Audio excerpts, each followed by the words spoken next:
The burnt egg roll?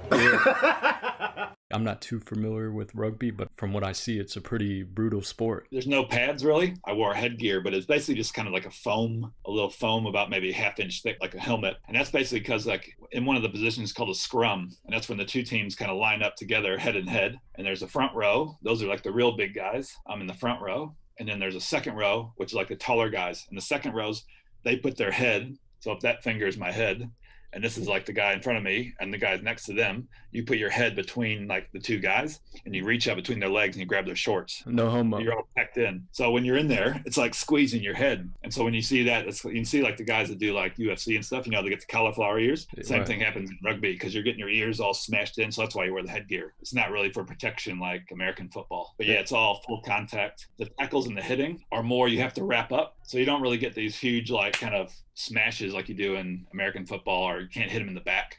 So you can only tackle from the front or side, but it's more of a, wrapped up tackle, more safe, but it is still pretty rough. Did you have any type of like major injuries while you were playing? Oh, geez. I tore my meniscus in my knee, broke some fingers, broke my wrist. And that was the only major ones, really. I guess I was kind of lucky. You see, I don't know if you can see that. See that finger there? That's as straight as it gets. So that's basically breaking it and just taping it up to the next one instead of like proper splinting it. How long were you playing semi-professional for? When was that?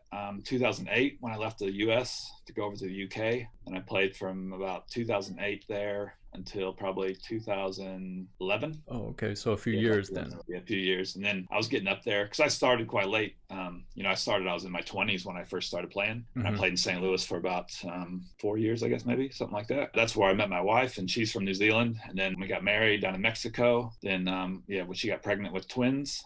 And then that's when we moved here. We've been here for just over 7 years now. This concludes our danse macabre.